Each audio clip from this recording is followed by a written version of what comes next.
As Heathrow gets ready to build its third runway. This year is said to be the airport's busiest, with more than 76 million passengers. Next, please.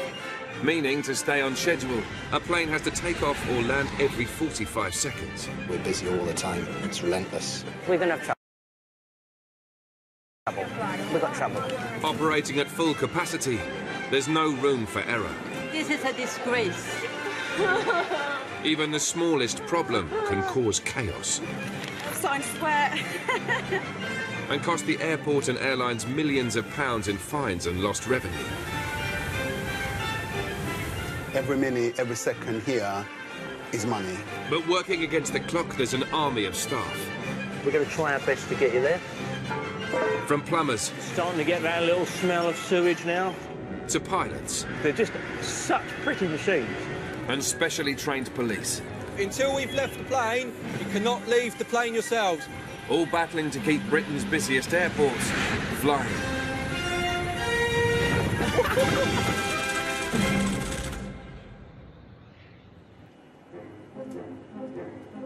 There we go. 1, 2, 3, 4, 5, 6. There's 6 on approach now for 9 left and 9 right. Nearly 500,000 planes fly in and out of Heathrow every year. And numbers are rising. And then we'll try and get departures in between as well on 9 right. It's 6 a.m. Prime time for long-haul arrivals from the Far East and US. More flights will land now than any other time of the day.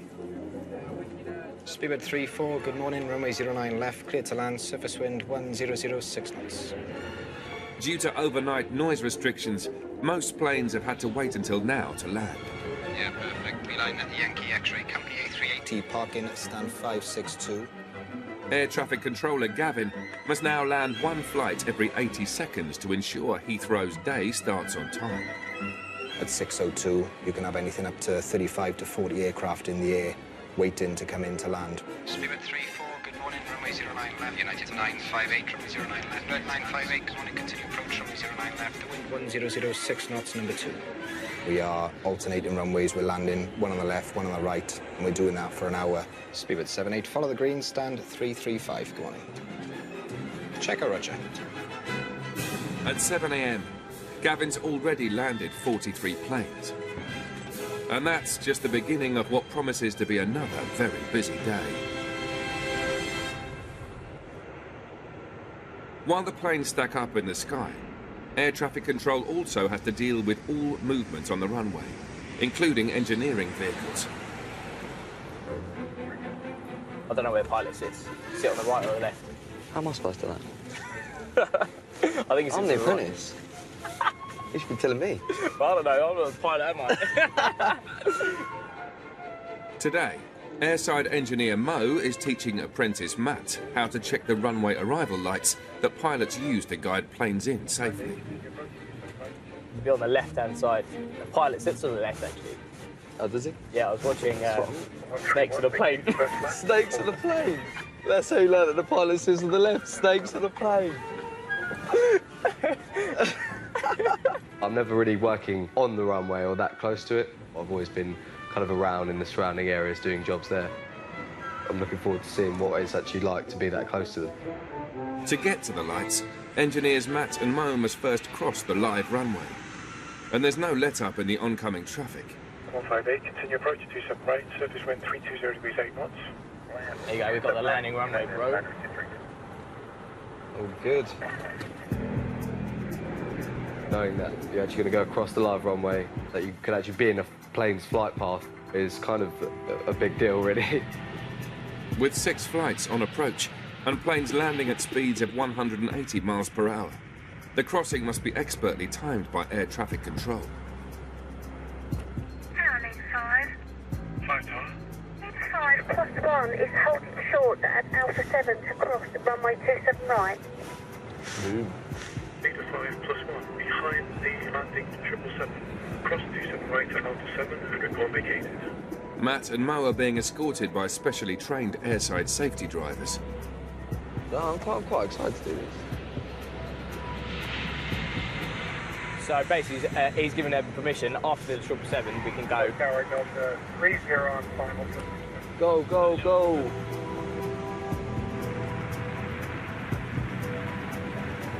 Punch it, bro. I'll punch it. There's less than 90 seconds until the next plane lands. He's obviously given us that time slot between that plane and the next plane landing to basically cross, yeah.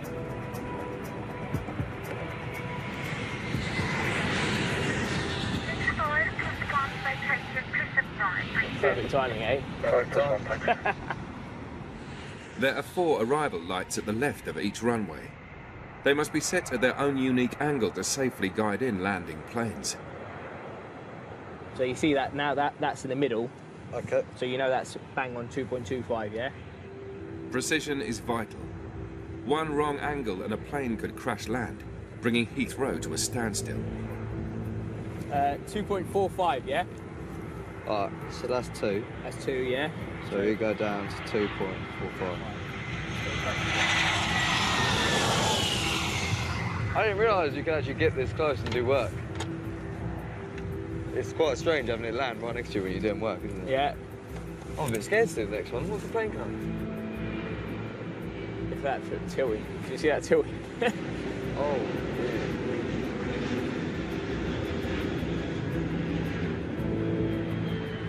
we're awfully close. That's all right. You're scared.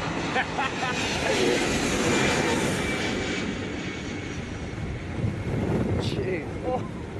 Strong old wind. Watch your hair, Matt. Watch my hair. Hey, go on, let's go. Next, they need to drive a mile south to check the lights by the takeoff runway. Planes here travel even faster, up to 200 miles per hour.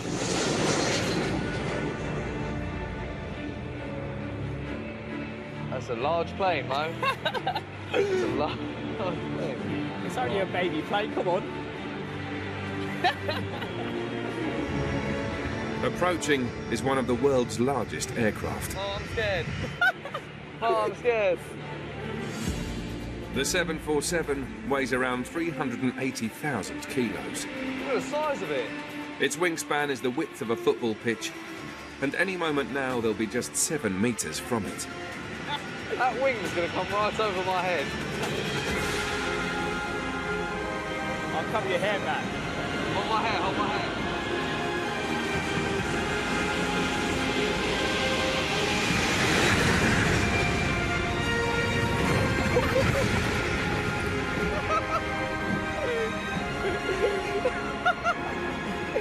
Dangers of the job. There's the dangers of the job. All right, is that all good? Right, let's get back.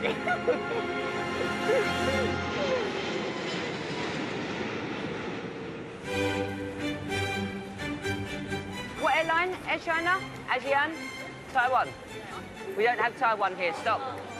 Which airline are you flying? Which airline are you flying? Which airline are you flying? You're in the wrong terminal if it's Taiwan. Nearly 1.5 million people pass through Heathrow every week. Sir, there's an empty machine there you can use to check in, then just come back to Zone A. In Terminal 2, Passenger Experience Manager Sue is responsible for keeping the hordes of passengers moving smoothly, to avoid them missing their flights. Sir, can you shoot me right down, please? Sue might have 23 years' experience, So here, I'll use this one. Oh, you've got one there. but every day brings a new challenge. Today, she's been called to deal with a disruptive passenger. Quite often it's just that they've raised their voice. They're not really aggressive, but you do have to hurry just in case that they are. Some do become a little bit difficult. She called you because he's not listening whatever everybody is saying. I am telling them, I have to, when they invite, my son is studying here. I came from far, up to London, from London to Dublin. I have a ticket. I have ticket. Fortunately, this passenger isn't aggressive, but he is struggling. He's arrived from Doha and needs to connect to Dublin. But his connection is booked out of Gatwick, 38 miles away. This is London, Dublin. No. I know. Gatwick. LGW. I have no idea. Right, okay. Because I am So, newcomer. all right. It's a different airport, sir. But you already missed that flight now. From London. Doha, London, Dublin. sometimes you get passengers and you can explain it to them a million times and they just don't understand. No. London, Dublin? No. Yeah. No, listen. London Gatwick, London Heathrow, Doha to London Heathrow, London Gatwick. Unfortunately, what the lady said is correct. You'll have to purchase your tickets and then speak to your travel agents when you get back. I paid the payment. Sir. What is my fault, you tell me? The next flight from Heathrow to Dublin leaves in under an hour. Sue is desperate to get him sorted so the ticket desk can deal with other passengers. So you need to, okay, so I understand that, but you need to buy a ticket now from Heathrow to Dublin because you're going from Gatwick. How much I will pay? I don't know. But How much? this 156. 156. London and Dublin, 150 pounds is too much for me. Well, then there's no choice. I belong from a very poor country. India is not a rich country like you. The gate for this flight now closes in 40 minutes. You are a Sir, stop representative of the richest country in the world. Your parliament, Right, sir. I already paid. Now I am paying the double. No, you have no choice. You rather need to buy a ticket and catch the flight, or you need to sit down and consider what your next alternative is. I am paying the money. You're paying the money? Yeah. Right, okay, let's buy the ticket then. Let's buy the ticket. This is my penalty. Right, okay, listen, sir, you need to Oh, do it now. no, otherwise okay, you're you gonna don't miss the talk. I flight. understand you are good for nothing. Have you got another, have you got any, you got 10 more pounds? Yeah? No, It's 149 I have no pounds. pound. No pound. Right. You give me? Yeah, loan? I'll pay it out of my Yeah. purse. Because that is the only way you're going to I get on paid that flight. 30,000. It isn't common for me to use my own money to pay complete strangers' flights. No, that isn't the case. Just get him to the Irish gate. It's better that we got him on this flight to his son rather than him be here maybe for days on end. Thank you very much. Thank you very much. Bye-bye, sir. Thank you very much. That was the reason I gave him his £10. It saved my work later on.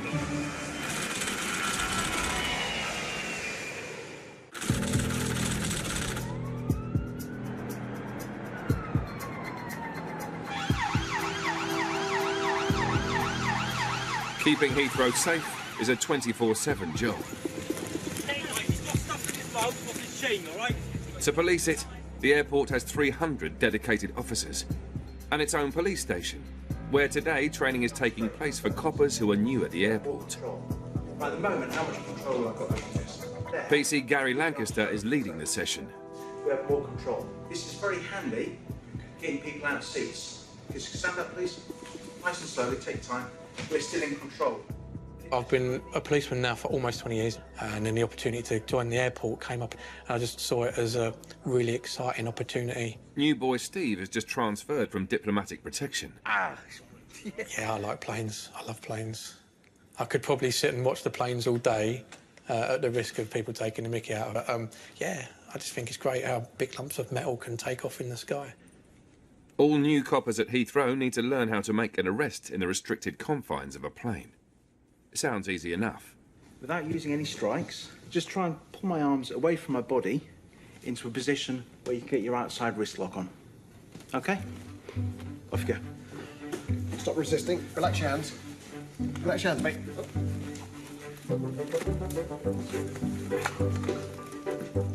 Relax. Stop resisting.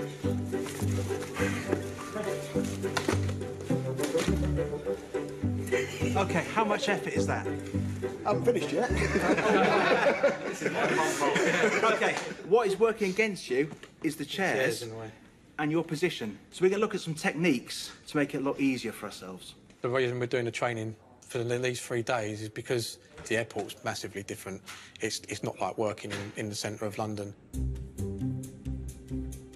We're going to have to take you off the plane, my friend, OK? I'm not getting off the plane. You're not until I getting off speak the to plane? Someone from customer services. Why is that? Yeah, I've just been treated like rubbish. In fact, I'm not even going to speak to them. I'm going to sit here for hours. Jesse, at the moment you're under arrest for disrupting the For what? airplane. Right, you grab his other arm. Get your arm out so we can see it. Put your arm out. Looking forward to my first shift a lot. Yeah. Has he got a seatbelt on? No, taking it off already. I think the thing I'm most nervous about is mucking up. Don't want to muck up. Okay, and then we can move Jesse off the plane. I might come crashing down in a blaze of glory with absolutely nothing happening whatsoever, or it could be the busiest day ever. Okay. Yeah, okay. The aircraft behind you is just starting engines, and hopefully they'll be calling a taxi in a couple of minutes. There are over 10 different models of passenger planes at Heathrow. From the massive double-decker A380 with up to 600 seats, to the smaller A320 carrying just 150. Each one relies on the airport's network, from engineering to air traffic control, to keep them flying. What time do you need to be able by? If you don't think that's going to work, then unfortunately the Etihad has not yet taxied. Today, Senior First Officer Dave Sproat is on a special mission to collect the newest addition to British Airways fleet at Heathrow. Hello there, how you doing? I'm here to check in for Seattle. He's on his way to the Boeing factory in Seattle to collect a brand new 787 Dreamliner worth a cool £200 million. An innovative model that it's thought will change the face of air travel. It's almost like watching the birth of a child, really. And even many years later, sometimes I've got in aeroplanes that I've delivered, and it really does give you a bit of a thrill to say, yeah, I was the one who brought this back. But before Dave gets to fly his new plane, he's got 9 hours as a passenger. Sneakingly, I sort of probably wish I'm flying the plane rather than sat back here.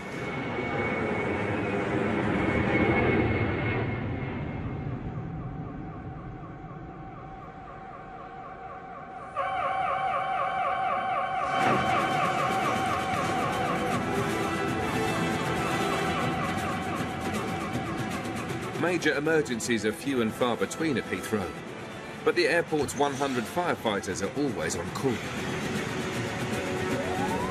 Fire mobile to fire ground, 747 go fire. Surrounded by fuel, batteries and electrics, aviation fires require quick response times, just 3 minutes.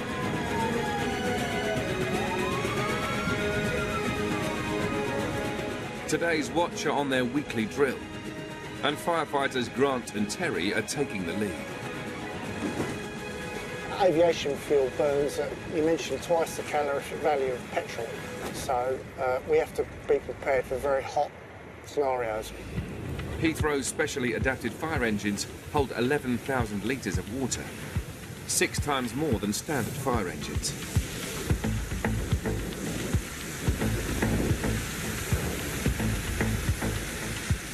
In charge is airport fire manager Gary. Our rig is a 747 front with an old DC-10 back. We have to train on the size of aircraft that come into this airport. Some aircraft can carry up to 300,000 litres of fuel, and Heathrow must be ready to deal with the worst-case scenario.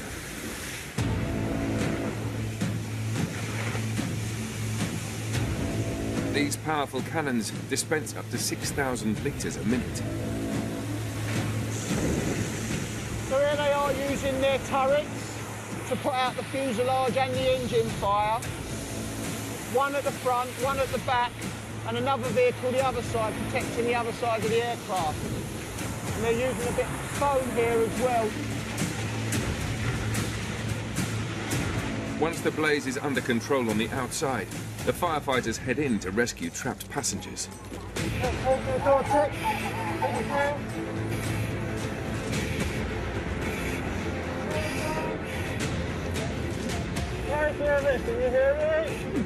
The team have only 90 seconds to complete an evacuation of up to 600 passengers.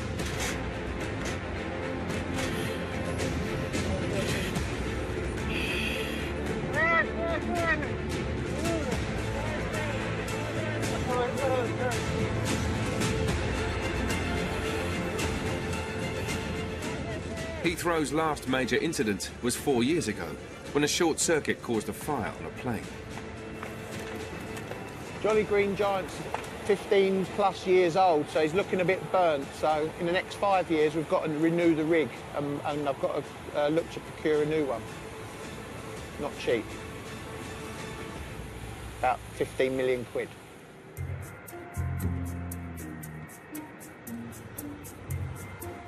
On the perimeter road, Steve's on his way to Terminal 2, on his first shift as a police officer at Heathrow. What made you apply for the airport? I fancy the change. You're a plane geek? That's Without the real reason. Yeah, semi-plane geek. I'm paired up with a guy called Michael, who's very experienced, and he's going to show me the ropes. I have no idea what to expect today. It's just a case of finding out what comes my way, really, and taking it from there. We're going to an inbound flight. There's a lady on board who's been circulated on the national computer as wanted for an assault. It's alleged that she's had a road rage incident and she's punched somebody in the face and in the body. And the plan is to go and find her on board the aircraft and bring her back to the police station. Any passenger on an inbound flight to Heathrow who is wanted in connection with a crime is immediately flagged to police. Today's suspect is a British national returning from holiday in Turkey. It's a brand new experience. I suppose it'd be almost like when I first joined the police and I went and got my first shoplifter from a shop.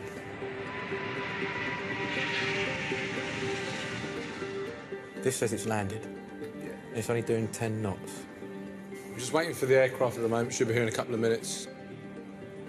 Once it arrives on the gate, we'll speak to the crew, go on board and hopefully find the person that we're looking for.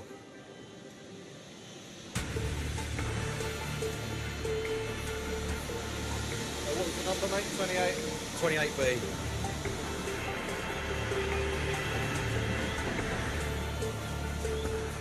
There's only one way off the plane.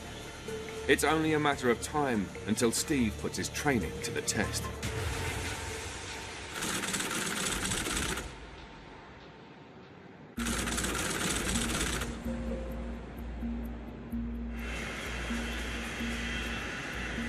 See, my experience of being on a plane, as soon as it stops, everyone's out of their seat. Everyone's staying. That's about right. Fingers crossed they made an announcement beforehand for everyone to stay seated. Last year at Heathrow, police made 2,000 arrests across the airport. PC's Steve Athors and Mike Perfitti are about to make another. They've received intel that a British national on board this flight is currently wanted for assault.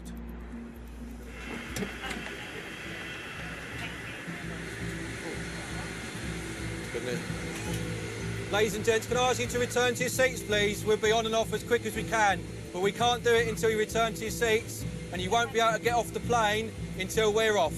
So if you can return to your seats, please, be very, very grateful. Thank you very much. Thank you. Thank you very much. She's on 28A, wasn't she? Yeah, I've seen her, yeah. Just there, mate.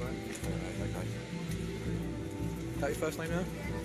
Could you grab your bags for us and come and join us at the front of the plane? We'll explain it all when we get off the plane. There's no point doing it amongst all these people. Thank you very much for your cooperation. Welcome to London. Have you got your passport? Nice pitch that. Thank you. Did you have any idea why we're here? No, okay. No worries. Basically, you've been circulated as wanted on our national computer for assault. And can you remember any sort of altercation you might have had with anybody? The passenger is suspected of assaulting someone during a road rage incident in the UK. What's going to happen, because an allegation's been made against you, and obviously we're duty-bound to investigate it. At this stage, you're under arrest on suspicion of ABH. Don't have to say anything, but may harm your defence. You don't mention a question. Something which you later rely in court. Anything you do say may be evidence. The reason for your arrest is for the prompt and effective investigation of the offence. The suspect is taken to Heathrow's police station. She was later charged with assault and found guilty at trial. My first experience taking off someone from a plane was all right, actually. It was a bit easier than I thought it was, and a bit more difficult than I was expecting, if that makes sense. Just have a seat. We're only about 5 minutes away, okay? Mind your head as you're getting in. My first shift's been great. It makes me look forward to doing the next one.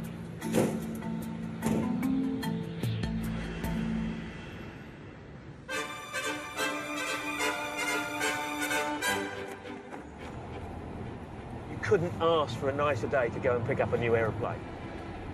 4,500 miles away, Dave's arrived at the Boeing factory in Seattle.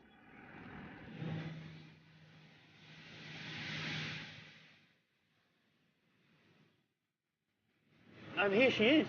Here she is. They're just such pretty machines. It's such a nice aeroplane. The new ultra-high-tech plane has taken 4 months and around 2.5 million components to construct. And a lot of it is revolutionary. Up until now, every aircraft has been made pretty much of aluminium.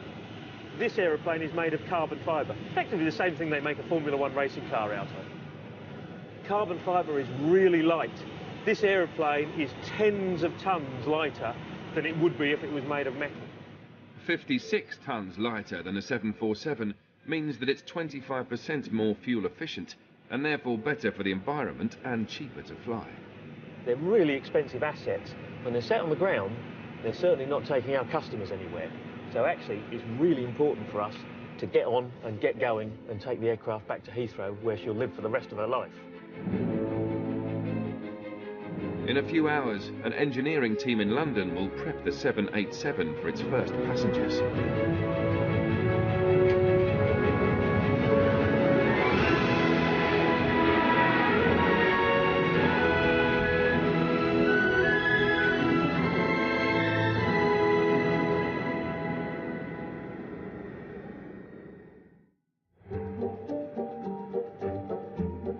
Back at Heathrow, the City of London's Animal Reception Centre stands as the first line of defence against diseases imported from abroad, offering protection from bird flu to fowl pest to rabies.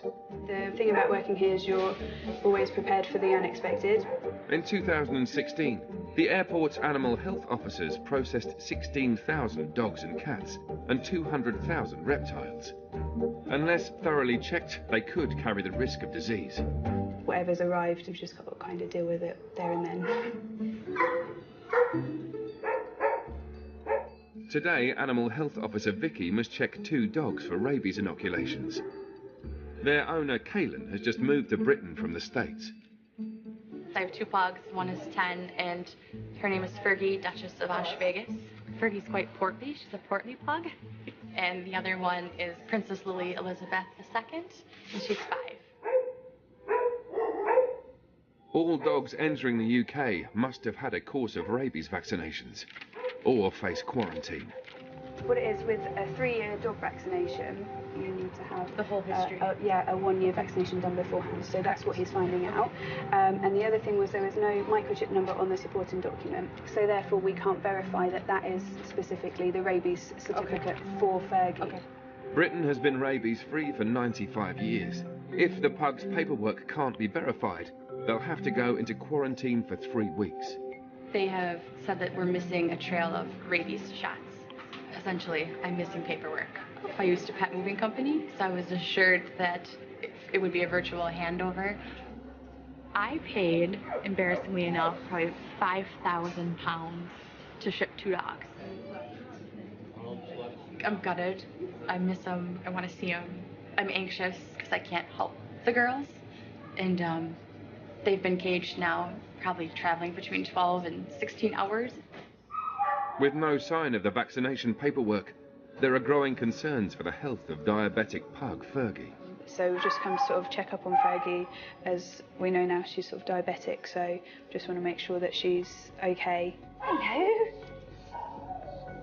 Okay. I'm anxious. Fergie hasn't had her medicine now for probably close to 10, 12 hours. No. Oh, you okay? You okay? She takes medicine twice a day, so she's needing some medicine. With the dogs in limbo, Fergie needs a vet's attention fast. The older one, Fergie's diabetic. I just wondered if anyone would just double check on Fergie, if that's okay.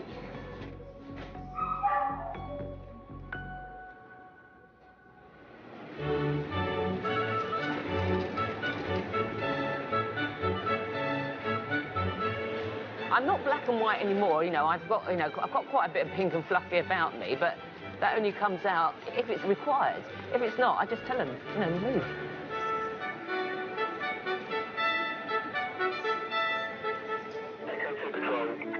Back in Terminal 2, veteran staff member Sue is busy keeping the terminal's 45,000 daily passengers flowing. Go ahead. Please requested to check in Zambia Bravo, the ticket desk. Just affirmative on route.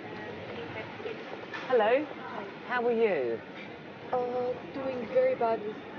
I've heard. Okay. This passenger missed her flight to Zurich yesterday because she was unwell and wants to rebook. but the airline is refusing to accept her rather excessive hand luggage. It's Sue's job to find a solution. All these bags, it's a huge amount of weight. It was just 1 or 2 kilograms extra or something. No, this is... okay that I can put... No, this is huge amounts of weight. These... I had an extra pair of jeans or something. These are a huge amount of weight, so you're allowed 5 kilos hand luggage, or possibly 10. Can I explain better? I'm allowed 1 piece of hand luggage. Yes. Plus the ladies' bag or whatever. And Right. this is what I use every day is my ladies' bag. And I've been walking with it for more than 1 or 2 years with Okay. exactly this same weight. I'm used to it. I'm allowed, to my understanding, 2 books. And instead of 2 books, I decided to take a lot of documents of mine Okay. to read through on the flight. Right. This may be the case that you use this as a hand luggage. This may be the case. But just come with me for a second. Just come with me. With space on board at a premium, this airline allows 1 bag of up to 8 kilos, plus a lady's handbag, which can't be bigger than 40 centimetres by 30 by 10. It's 13 kilos. It's the first time I've been called to a handbag that weighs over 10 kilos, and of course those other huge bags as well. I understand Right. the point of view that it is heavy, Right. and I acknowledge it. Madam, you know. stop. But I also have my point of view, which I would like you to understand. Women's handbag, it is not stated. It is. It is. It wasn't. Right, okay, I'm not going to argue, but I'm telling you that it is. Say So you're telling me that you do not want to accept this as my handbag. Stop, no. But actually, Madam, that is the Madam, handbag let me that finish. I walk with every single day. Madam, let me here, finish. And that is my Madam, favorite please handbag let me all the finish. time. Right. With Sue unable to resolve the situation, it looks like the passenger won't be flying today. They're creating all this problem now, and they started to create a problem about this bag. They were trying to find any excuse so as not to take me forward. She probably had a total of something like 30 or 40 kilos to take into the cabin, and that was unacceptable.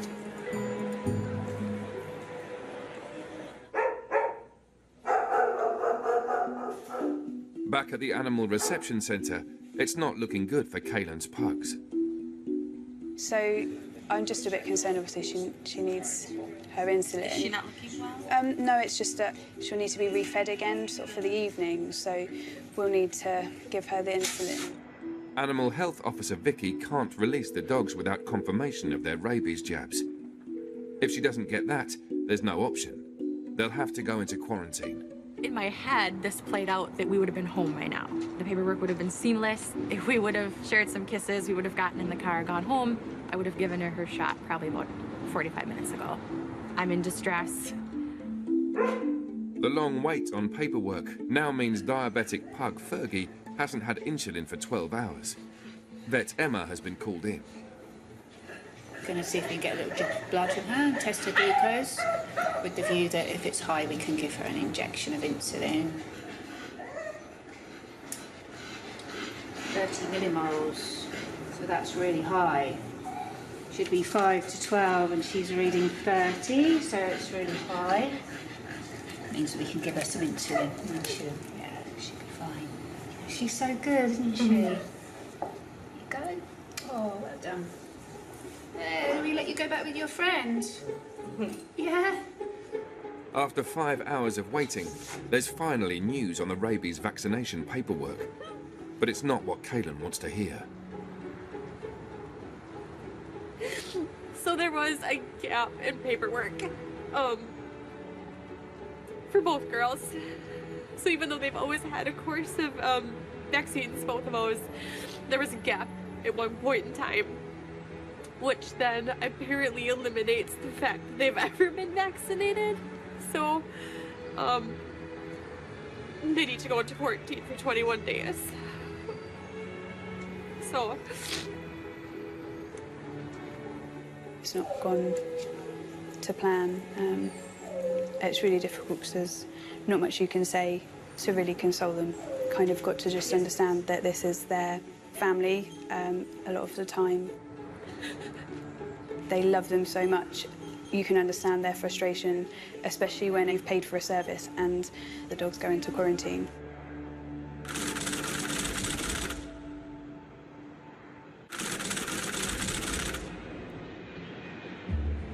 Speedbird 34, good morning, runway 09 left, clear to land, surface wind 1006 knots. Today, Senior First Officer Dave is flying a very special new arrival to Heathrow. Clear to land, 27 left, Speedbird 9158. After a 9-hour flight, The brand new 787 is touching down for the very first time.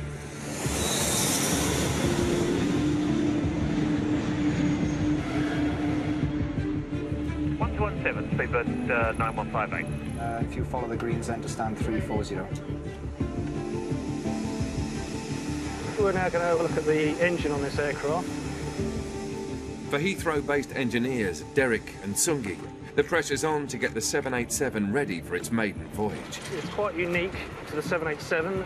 It's a very quiet engine, and as you can see from the sculpted cone at the back there, that's all to reduce the noise footprint of the engine. The plane is 60% quieter than the 747. Every plane needs an engine run to check its oil levels before takeoff. After every flight, it normally needs 1 or 2 litres extra. Check in to make sure that the blades are rotating freely, that there's nothing in the way, there's no foreign objects. Looks good to me. The clock is ticking. Every minute it's on the ground, it's not carrying passengers and earning its keep. Speedbird control, we're about to carry out an idle engine run. So Sylvie's now going to start these engines. And now we just look at the temperatures and pressures. So we're looking for oil pressure or temperature. We've got good pressure. It's all looking good. There are now only 2 hours until departure.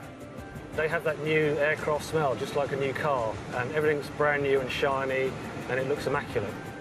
Over 200 passengers will be on board. OK, my checks are all finished, the plane's ready to go, passengers are boarding, and should be going on site. With the last checks done, the new plane can fly its first passengers the 6,000 miles to Tokyo.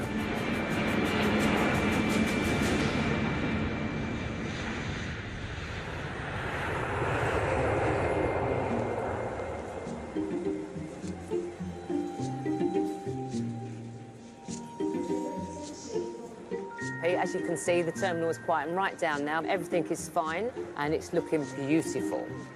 In Terminal 2, long-suffering passenger experience manager Sue has been keeping everyone moving for the past 8 hours. As the evening draws in, she's now on the lookout for passengers stuck at the airport overnight. Where have you come from? Nepal. OK. Kathmandu. And you missed the flight because of? The baggage was held up, train was late. Train from where? Terminal 4. Oh, right, OK. Still looking for the flight. Right, OK, so calm yourself down. She obviously had a flight to Belfast, and perhaps the connection was quite tight, and anyhow, she's missed the flight. And now she's distressed because she's got to wait till tomorrow morning to get onto the flight. And that is it, really. I'm not quite sure what else to say. Now this passenger faces a long night at Heathrow. So what is the point of getting yourself, you've been all around the world, all around Nepal, and getting yourself like this? There aren't any planes tonight now. So, you know, there isn't any. So you've got all your things here that you can settle yourself down. Do you want to ring your mum? Use my phone to ring your mum? I got my own phone to ring my mum. Right, so you can ring your mum and say, Mum, I'm just a delayed. Do you know what time the flights are tomorrow? 9:50 in the morning. 9:50, 9:50. It's 9:50 in the morning. The train to Terminal 2 was delayed by 10 minutes. There was a security thing or something. The next flight isn't until 9:50 tomorrow morning.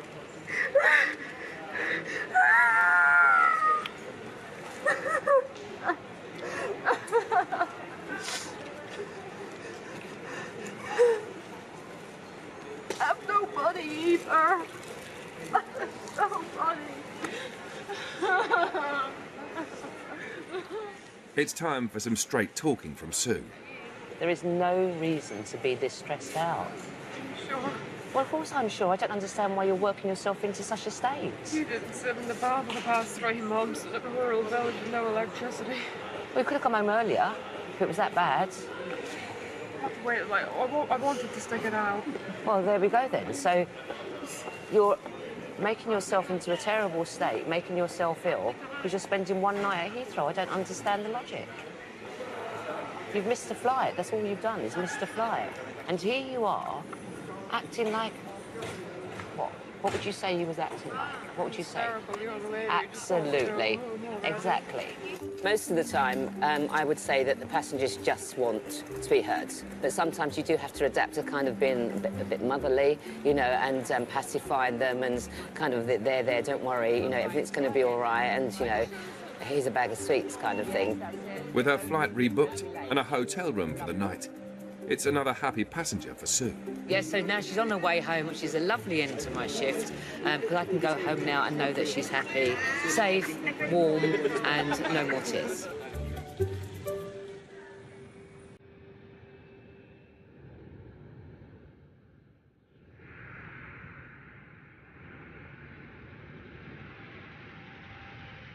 Oh, here we go. Thank you. I want 02.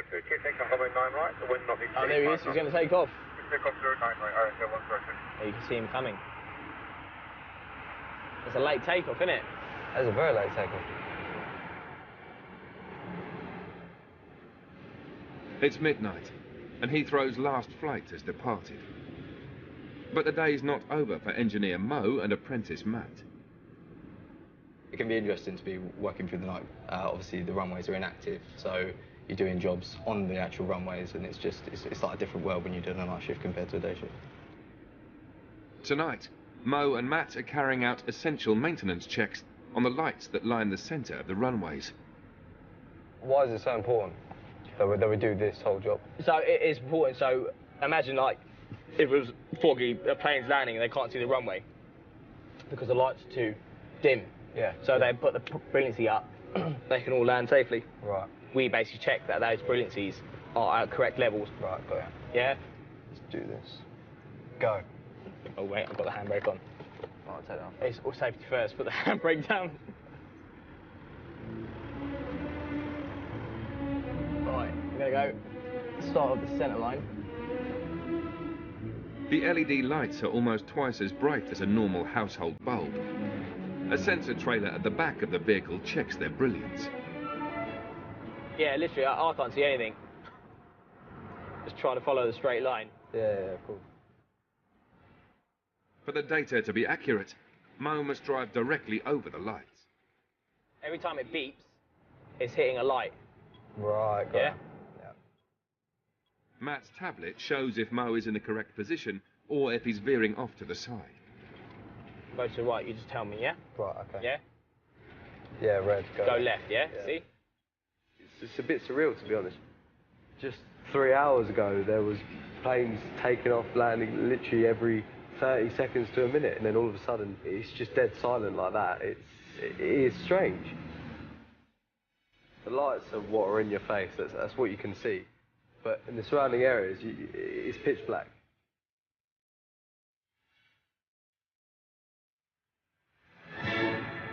Yeah, so when it starts hitting red, white, you know we're coming to the end of the runway. If we were a plane, we should have taken off by now. But check the distance and tell me how long I've got left. You've got 200 metres left. Yeah, just keep counting it down for me and then I know when to stop. 100. 50. 35. 20. 9. 0. Okay, driving quality moderate and lamps okay, yeah? So your driving quality is only moderate? But yeah. Well, I was proving to you that, like, if you go left or right. Yeah, I'm going to start calling you Moderate Mo. Tonight is Matt's last shift with airside engineering before he moves on to his next secondment in Terminal 2. I'm sad to go, but as an apprentice, you have to experience everything at the airport. Are you going to miss me, Matt? Of course I'm going to miss you. You're Moderate Mo. We've come to the end. All right, thanks. Stop. Should we see how you're driving? How was my driving? Bet you get moderate again. No, I better get better. Go on. Good. That's it. That's the best you can get. You've upgraded to Good Mo. Good Mo. Mo good.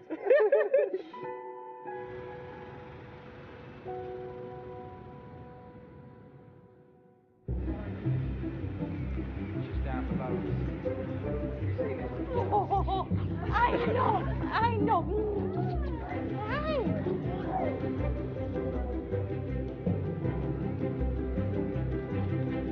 Next time, a hunt for explosives.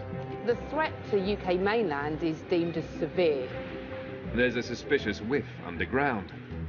If you had smelly vision, you'd be able to appreciate the rather lovely aroma of excrement.